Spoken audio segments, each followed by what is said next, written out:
Friends, આજે આપણે જૈન કઢી બનાવીશું. લસણ ડુંગળી વગર ખૂબ જ ટેસ્ટી એવી આજે કઢી બનાવીશું.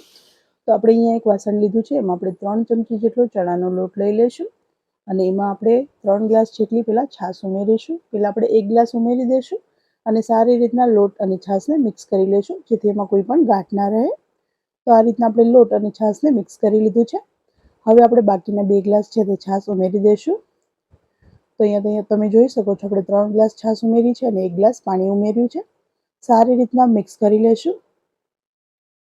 10 મિનિટ ઢાંકી અને રેસ્ટ આપી દેશું, જેથી એમાં કોઈ પણ બીજી એક્સ્ટ્રા ગાંઠ હોય તો તે ઓગળી જાય.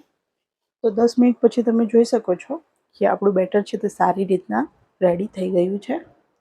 આમાં કોઈ પણ એક્સ્ટ્રા ગાંઠ હવે નથી.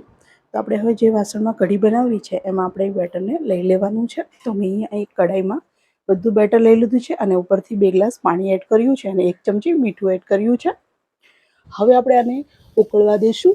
આ જેટલી કઢી છે એની અડધી થઈ જાય ત્યાં સુધી આપણે એને ઉકાળી લઈશું, જેથી કાચી છાશની સ્મેલ હોય તે પણ દૂર થઈ જાય, લોટની અને છાશની, અને કઢી છે તે પીવામાં એકદમ ટેસ્ટી લાગે. તો આ રીતના આપણે કઢીને મિક્સ કરતા જશું અને ઘટ થઈ જાય ત્યાં સુધી એને આપણે ઉકળવા દઈશું. અંદાજે ટાઈમ જોઈએ તો આપણે 10 મિનિટ જેવી ધીમા ગેસ ઉપર કઢીને ઉકળવા દીધી હતી. હવે આપણે અહીંયા લીલા 6 મરચાં લીધા છે અને આ રીતના આપણે વાટી લેશું અને કઢીમાં એડ કરી દઈશું. તમે જોઈ શકો છો આપણી કઢી છે તે જેટલી આપણે બાળવી હતી એટલી ઉકળી અને બળી ગઈ છે. હવે આપણે આ રીતના કઢીને મસાલો એડ કરી મિક્સ કરી લેશું અને એકાદ મિનિટ માટે ચડવા દઈશું, જેથી મરચાં છે સારી રીતના કઢી સાથે મિક્સ થઈ જાય. તો મરચાં છે લીલા તે સારી રીતના કઢી સાથે મિક્સ થઈ ગયા છે. હવે આપણે એમાં ગળપણ ઉમેરીશું. તો ગળપણમાં મેં અહીંયા 2 ચમચી જેટલી ખાંડ લીધી છે. તમે ખાંડની જગ્યાએ ગોળ પણ ઉમેરી શકો છો. સારી રીતના એકાદ મિનિટ માટે પકાવી અને મિક્સ કરી લેશું. તો આપણી કઢી છે ખૂબ જ ટેસ્ટી તે રેડી થઈ ગઈ છે. હવે આપણે એમાં એક વઘાર કરીશું. તો આપણે વઘાર પેનમાં 2 ચમચી જેટલું તેલ લીધું છે. તેલ સારી રીતના ગરમ થઈ જાય એટલે આપણે એમાં 1 ચમચી જેટલી રાઈ ઉમેરીશું. રાઈને સારી રીતના ફૂટવા દઈશું અને પછી આપણે નાની 2 ચમચી આખું જીરું ઉમેરીશું.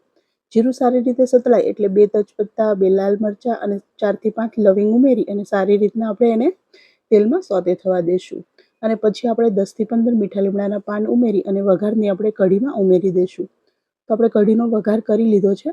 સારી રીતના વઘાર સાથે કઢીને મિક્સ કરી લેશું અને ઉપરથી થોડા ફ્રેશ ધાણા ઉમેરી દઈશું.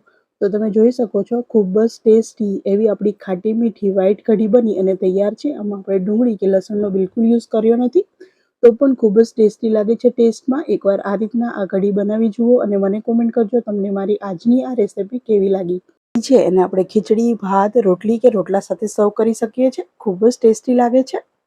ફરી મળીશું આપણે બીજા વિડીયો સાથે. ત્યાં સુધી મારી ચેનલ ઉપર નવા હોય તો ચેનલને સબસ્ક્રાઈબ કરજો. વિડીયો પસંદ આવ્યો હોય તો લાઈક કરજો, શેર કરજો અને કમેન્ટ કરવાનું ભૂલશો નહીં.